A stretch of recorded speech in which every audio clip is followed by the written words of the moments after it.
Hello everybody, it's vanburman here. So it's finally happened with Skyrim Online. Actually, what's it called? The Elder Scrolls Online. Why do I call it Skyrim Online? I honestly don't know. Anyway, it's finally happened that they've dropped the subscription fees. I've been saying it since it came out, and I thought a lot about it when it did come out, saying that in fact, the Elder Scrolls, well, the online version of it anyway, could do without the subscription. Go to and implement the Guild Wars model, as I would call it, where you pay full price for your game, but you don't have to pay every month to play it. I mean, I do sort of feel as though that is going to be, or that is phasing out, and people aren't necessarily happy to pay a subscription every month. And obviously we were told beforehand that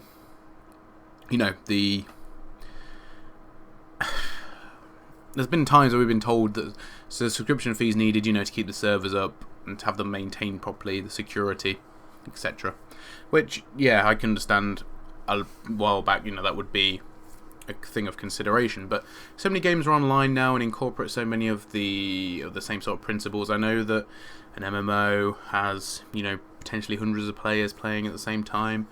Even though the Elder Scrolls does use its sort of like instance things incorporated in there, with the caves and stuff. So the unlimited version has come out on Steam, so you get all the, basically it's the proper version. You can play as an Imperial and everything like that.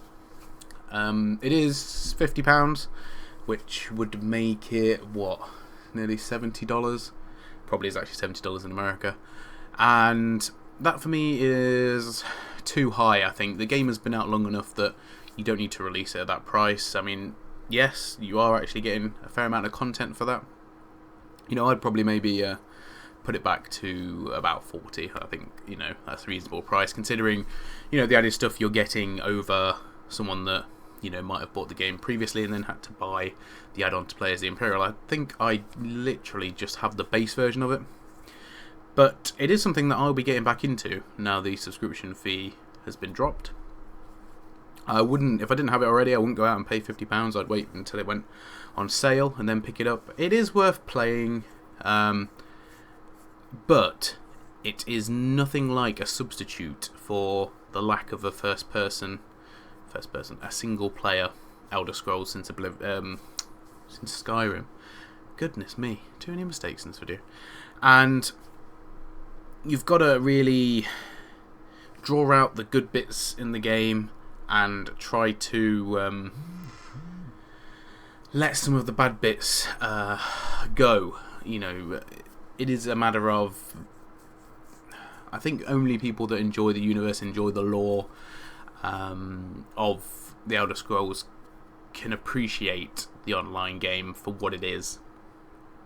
And for someone who is casually getting into it that might have perhaps just played Skyrim, I don't feel as though it really will really appeal to those sort of players. But having said that, it's definitely worth a go. If you can, get a couple of friends together, then I think that would make it a lot better. I did find it quite difficult just to team up with people, and I didn't actually get to play any of the PvP aspects of it, because I think you had to be a certain level at the time, and I unfortunately didn't attain the level in the amount of time, because I had the 30 days in which to do it. I didn't play it a huge amount. I played it enough to know what I thought about it from the beginning, and like I said, it did have some good aspects. It feels half like Guild Wars and half like Skyrim, if I'm honest. If you balance the two off together and play them off against each other, that is sort of what you get in the Elder Scrolls Online. But hopefully this will mean good things for it. I don't want to see it die off. I'd like to see more people get into it, definitely. And I think that perhaps ZeniMax and Bethesda will have learnt from this, and will learn that perhaps this isn't the best style to go down. I mean, we've seen Square Enix do it with Final Fantasy. They brought out 11 and 14, and don't get me wrong, I didn't actually play 11 very much. I think I played it for a couple of days, But with 14, it's actually not a bad MMO. I begrudge to pay for it monthly though, and that is a big killer. I think you've shelled out a huge amount of money for the game. I mean, I did. I bought it when it was in its well, I don't know what you call it, beta stage, alpha stage, basically when it was absolutely broken and horrible. And yeah, I didn't feel as though I felt like they should be paying me to play it. And I think that if you are going to release a game where you want to charge monthly, even though I think they're dying out, I think you have to give the game away for free. And if you want people to pay premium for a premium quality MMO, then yeah. If Elder Scrolls Online was coming out tomorrow, then, brand new, then the £50 is totally fine. It would probably be 60 though, if I'm honest. Because obviously they're trying to include the pre-order exclusive edition bonus in with that.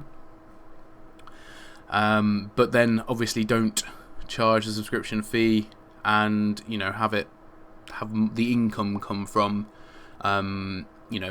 purchasable items. I think Guild Wars actually did it really well, the way they've got their gem store set up and the pricing of the game, the lack of the subscription fee every month, because the gem store's pretty well balanced. I mean, you can